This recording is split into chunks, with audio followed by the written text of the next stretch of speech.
Hello, I'm Dango Rose. Welcome to the Mountaineer Podcast, where everybody's listening. The Mountaineer brings you the latest news of the peak-to-peak region, in print, online, through our podcast, social media, and special publications. Now, listen in to the latest news of the area with our local journalists.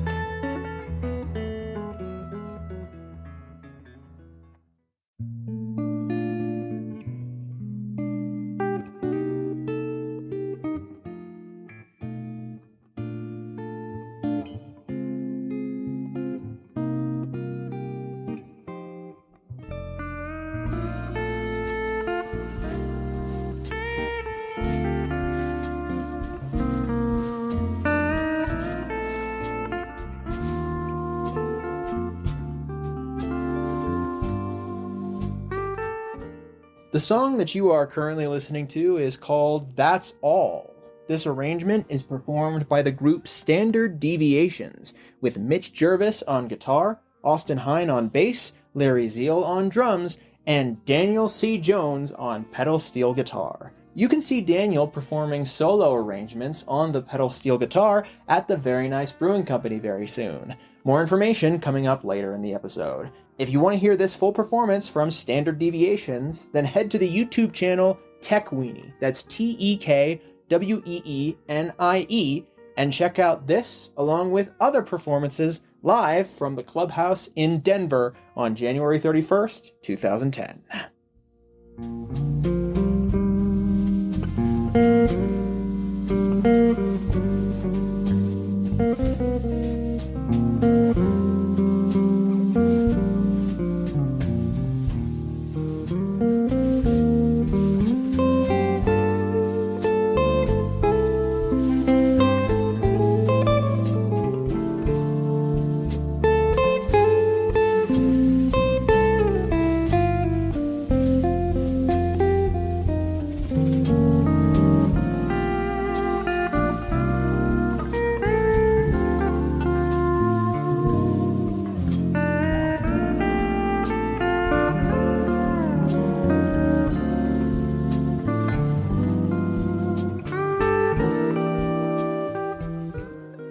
Hello there, everybody. My name is Jamie Lammers, and welcome to last week's Music of the Mountains, Where to Be and What to See, brought to you by the Mountaineer Podcast. Surprise, surprise, I'm behind on podcast episodes again, but don't worry, I'm going to be getting 3 episodes in a row out over the next couple of days. This episode, last week's Music of the Mountains, then a special segment brought to you by our correspondent Marianne Rosen, then this week's Music of the Mountains episode. So stay tuned for more great episodes of the Mountaineer Podcast. If you haven't subscribed to the Mountaineer newspaper yet and you're looking for something new to subscribe to, then head to our website at themtnear.com and click on the subscribe button in the top right corner of our homepage for full access to our digital archives and scanned copies of the physical newspaper. You can even choose to receive a physical newspaper subscription in your mailbox or send it to the mailbox of someone that you love. If you're interested in getting advertising in the Mountaineer newspaper in any capacity, then head to the mtnear.com/advertise to see the available options. Oh, and before we transition into the episode, I have one more community announcement for you all. Nederland Middle Senior High School Theater is about to perform Hadestown Teen Edition, written by Anais Mitchell. They open on Friday, April 4th at 7 p.m. and have performances on Saturday, April 5th at 1 p.m. and 7 p.m., on Thursday, April 10th at 7 p.m., on Friday, April 11th at 7 p.m., and Saturday, April 12th at 1 p.m. and 7 p.m. at the Nederland Middle Senior High School Auditorium. Tickets are $10 for adults and $5 for students and seniors. Email Nederland mshs2@gmail.com to reserve tickets now. This is Elizabeth Evans' final show before she retires from her 40-year career at Nederland Middle Senior High. And now, let's get into this Music of the Mountains episode. Our guest this week, do you mind introducing yourself real quick? Sure, my name is Daniel Jones. And you'll be performing at Very Nice Brewing Company in Nederland very soon.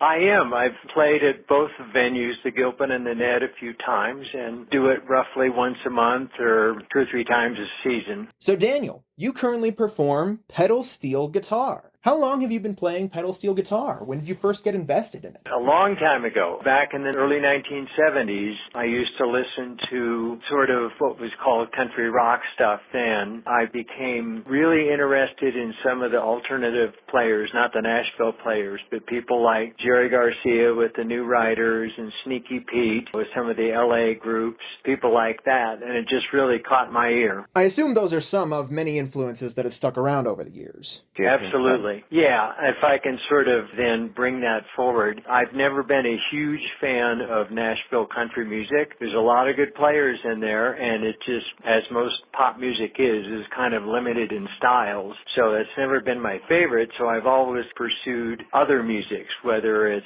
more rockin' music or funkier music, or the kind of stuff I'm doing now is more what would be called the Great American Songbook sort of stuff and jazz interpretations of that. Have you composed on the pedal steel guitar as well? Or do you primarily focus on arrangements? I do compose stuff and I do a lot of arranging. So the way I create tracks, so when I'm performing at the Very Nice, I perform in front of tracks and I make the tracks myself and do arrangements of standards.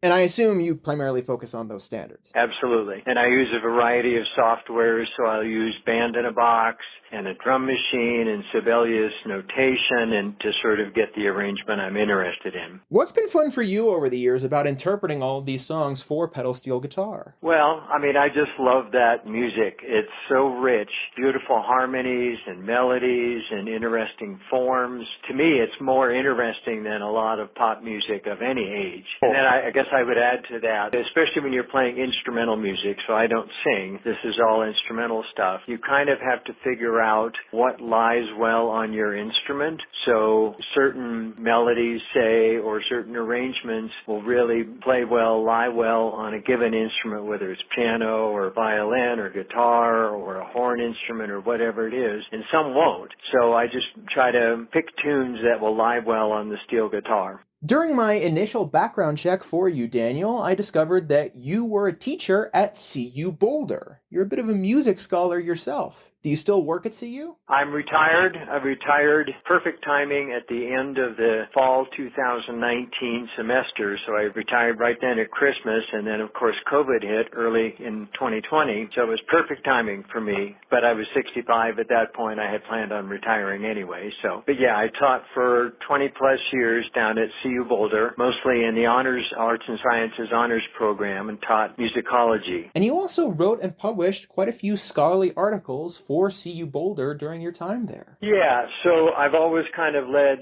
2-track music lives. So the stuff I do in steel guitar has very little, if nothing, to do with the academic world. Most of the academic world is not interested in steel guitar music.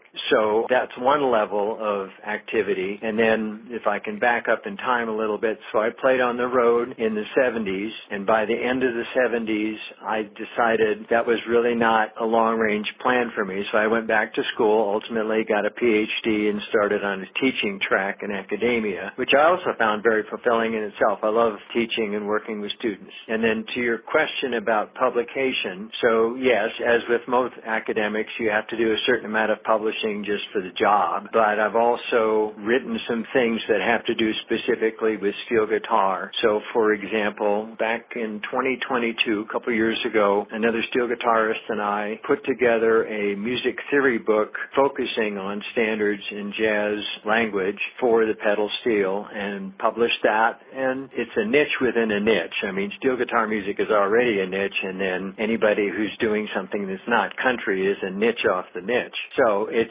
not like we're making big money on that, but it's sold worldwide, which we're really proud of. And there's a couple, 200-300 copies out there floating around. And we really like the idea that we're fostering other musical idioms for the steel guitar by helping people learn those things. How did you keep a balance balance in both your performing life and your work life? Well, to some degree, they didn't balance. They just stayed separate. It's sort of like many people who engage in the arts, they'll sort of do their day job and then they do their arts for themselves. So to some degree, they stayed separate. But it's also true, I was lucky enough down at CU to teach classes in, say, American popular music, where it could overlap some, and we could be using the Great American Songbook and that kind of repertory for teaching. Well, you focused on the pedal steel guitar for your entire performing career, so I'm curious, what was that initial spark? What first invested you in the instrument? That's one of those questions that's a tough one to answer other than to say it chose me. So, like I say, I started when I listened to, say, the New Riders of the Purple Sage, what my ears focused on was that instrument in that band. And really, perhaps the most pivotal moment is in 1971. My brother is a Deadhead, and we went to a Grateful Dead concert in Kezar Stadium in San Francisco, and the opening act was Waylon Jennings,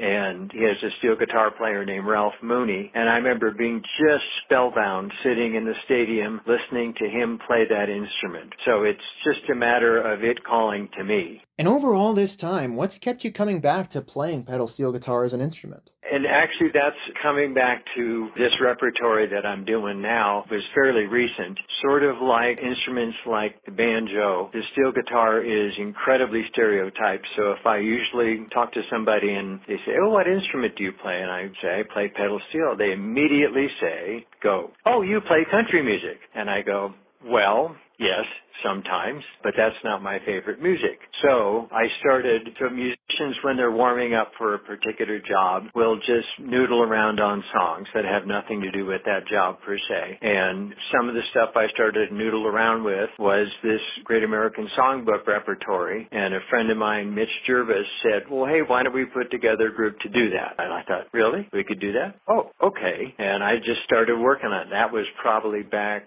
10 to 15 years ago. So up to that point, I was just sort of playing the standard steel guitar gigs, playing country music. And what do you love most about performing that music live and sharing it with an audience? Truthfully, it's just that music. I really love that music, and it's a joy to play. I don't consider myself much of a performer as in entertaining people. I'm mainly a musician, so I just really love playing that music. I'll play it for myself with no one around, and I get satisfaction from just doing that on my own. In general, do you prefer solo performances? Do you prefer group performances? Are there pros and cons to both?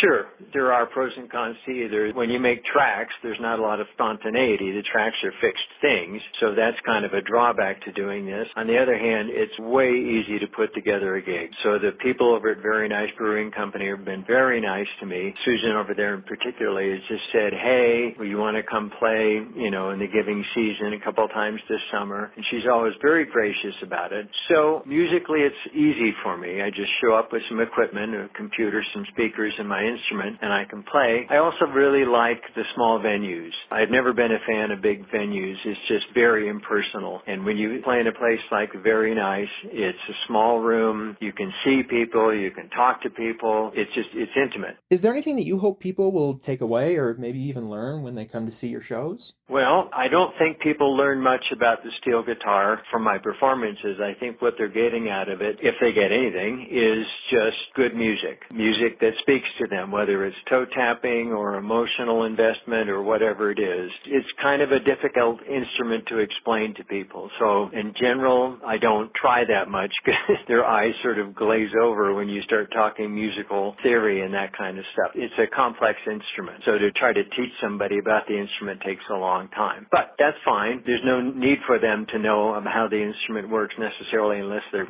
super interested. I'm just there to provide a soundtrack for the space and hope they enjoy the music. And is there anything else in general about your pedal steel guitar performances or anything else happening in the community or anything else you want to add? Well, I do that mainly these days. I mean, I'm in my 70s now, so driving long distances and late hours and smoky bars and all that kind of junk just doesn't appeal anymore. So I do mostly those solo gigs. I'll take recording projects when they pop up. So, for example, I got a call last week. There's a guy I know down in Denver who has a little studio and says, hey, we'd love you to put a track on on this song, and they can send me the rough of the tracks, and I can just work in my home studio, add a track, and send it back to them, that kind of stuff. No, I feel like you've asked me a good set of questions that sort of talk about what I'm doing, what I'm interested in. I would throw out, if people really get interested in the steel guitar, which is certainly an if, Denver has a steel guitar show every summer. They'll send out the word to all the area steel guitarists, and they get together down at, I guess it's a VFW down in North Glen or Thornton, one of those places, and we each play a half-hour set, and if you want to get your fill of steel guitar, by golly, you can hear about 20 players all day. Thank you so much, Daniel, for coming on board and joining us for the podcast. As Daniel has talked about throughout the course of this interview, he typically performs music outside what is considered the standard for pedal steel guitar. You can see Daniel Jones performing at the Very Nice Brewing Company location in Nederland, located at 20 East Lakeview Drive, number 112 in the Caribou Village Shopping Center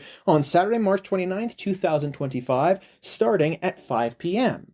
In order to get a sense of the kinds of pieces that Daniel will be performing, he sent me some tracks to compare the traditional pedal steel guitar sound with the sound that he typically focuses on. First, here's an example of what he considers traditional pedal steel guitar music, a song called Free to Love Again.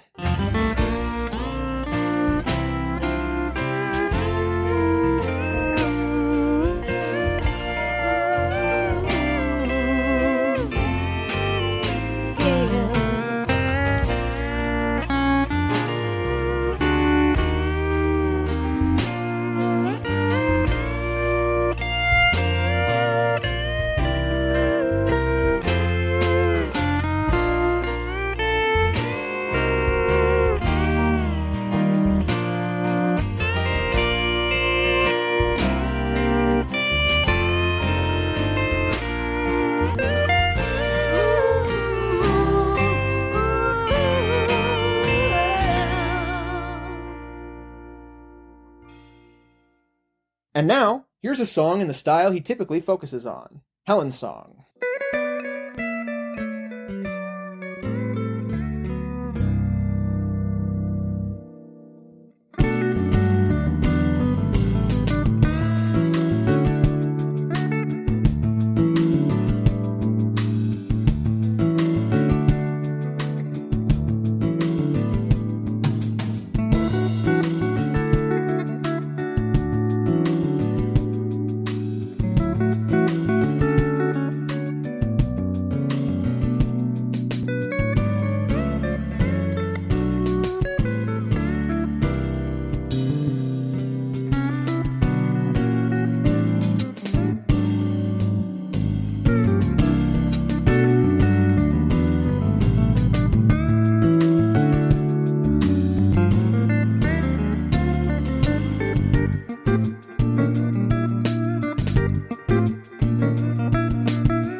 If you want to see Daniel perform arrangements like these, then be sure to head over to the Very Nice Brewing location in Nederland on March 29th. You can watch videos of him performing in his group Standard Deviations on the YouTube channel Tech Weenie. You can also learn about his musical and academic efforts by finding his profile on CU Experts. And now for last week's music mention. Head to Busey Brews, located at 70 East 1st Street in Nederland on Sunday, March 30th, starting at 2 p.m. to see Trouble Braids Music performing live. Head to Eldora Mountain Resort, located at 2861 Eldora Ski Road in Nederland, for a smattering of performances coming up very soon. Andy Reiner will be performing today, Wednesday, March 26th, starting at noon in Timbers Tap House or on the West Wing deck, depending on the weather. On Friday, March 28th, starting at 9 a.m., you can see Ted Adam performing in the Boombox. On Friday, March 28th, starting at noon, you can see this month's artist in residence, Ben Melius, performing at Timbers Tap House. On Saturday, March 29th, starting at 9 a.m., you can see Deep Rock Dave performing at the Boombox. On Saturday, March 29th, starting at noon, you can see CB3 performing in Timbers Tap House. On Sunday, March 30th, starting at 9 a.m., you can see Alan Dave performing live in the Boombox. And on Sunday, March 30th, starting at noon, you can see Awkward Handshakes performing live in Timbers Tap House. Head to the Gold Hill General Store, located at 531 Main Street in Gold Hill on Friday, March 28th, starting at 7 p.m. to see Rodney Rice performing live. Head to Howland Brewing and Blending, located at 51A Main Street in Rollinsville on Saturday, March 29th, starting at 5 p.m. to see the Ben Sproul Band performing live. Head to the Jamestown Mercantile, located at 108 Main Street in Jamestown today, Wednesday, March 26th, starting at 5 p.m. for their weekly open mic night. Head over to Knotted Root Brewing, located at 250 North Caribou Street in Nederland for their regularly scheduled music events. Every Wednesday at 6 p.m., they host open mics. Every Friday at 7:30 p.m., they host DJ nights. Every second Friday at 7:30 p.m., they host reggae DJ nights. And every Sunday at 5 p.m., they host jazz Sundays. Head to the Caribou Room, located at 55 Indian Peaks Drive in Nederland, to see Rumors, a tribute to Fleetwood Mac, with 100-Pound House Cat on Friday, March 28th. Doors open and dinner starts at 7 p.m., and the show starts at 8 p.m. To get your tickets in advance, be sure to head to thecaribouroom.com. And finally, pick your preference. If you want to head to Gilpin County, then be sure to head to the Very Nice Brewing Company location at 180 Jankowski Drive in Blackhawk on Saturday, March 29th, starting at 5 p.m. to see Windy Pines performing live. If you want to head over to Nederland, then be sure to head over to the Very Nice Brewing Company location at 20 East Lakeview Drive, number 112 in the Caribou Village Shopping Center on Thursday, March 27th, starting at 6 p.m. for an open mic night. On Friday, March 28th, starting at 6 p.m. to see Mountain Reverb performing live. And on Saturday, March 29th, starting at 5 p.m. to see Daniel C. Jones performing live. Did we miss you or any of your performances? Do you want to submit your music listing in the Peak to Peak area? Do you have updates to your business or to your performances? Please call 303-810-5409 or email info@themountaineer.com or media@themountaineer.com to be included in the next print edition or the next podcast of The Mountaineer. Thank you so much, everybody, for tuning in for last week's Music of the Mountains, Where to Be and What to See, brought to you by The Mountaineer Podcast. I'll be back within the next 24 hours with a segment brought to you by Marianne Rosen, and 24 hours after that, I'll be back with this week's regularly scheduled Music of the Mountains episode. If you want to keep up with The Mountaineer Podcast, or you want to share this episode or others around with whoever you see fit, then be sure to scroll near to the bottom of our homepage at the mtnear.com or head to our podcast's main hub at the mtnearpodcast.buzzsprout.com for a full archive of all of our episodes. If you want to be involved in the podcast in any way, shape, or form, then email me at media@themountaineer.com and we'll get something sorted for you. And finally, if you have any feedback that you want to send us about the podcast, then be sure to head to any of our individual episode descriptions and send us a text. We'd love to hear from you. I'll see you guys very soon with our next segment of the Mountaineer Podcast, brought to you by Marianne Rosen. Have a great rest of your day!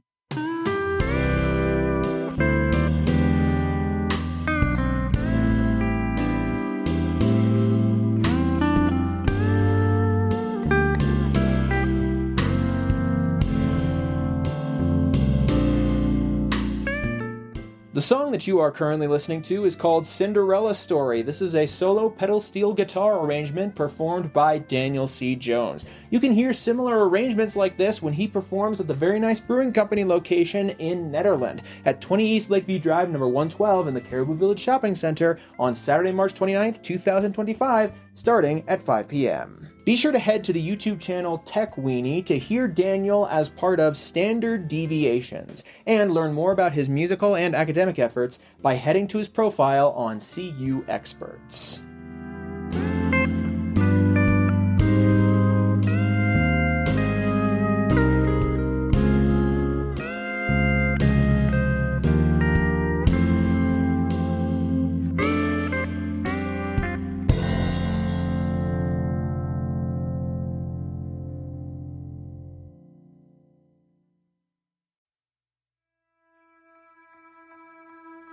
And that's it for our show. Subscribe online to get more access to more news, weekly updates to our community calendar, and a link to our YouTube channel by visiting themountaineer.com. Be sure to use the coupon code podcast when subscribing for a 10% discount, only available to our listeners. If you are in the local Peak to Peak area, be sure to pick up a print edition of The Mountaineer at a local business. I'm Dango Rose. Thank you for listening.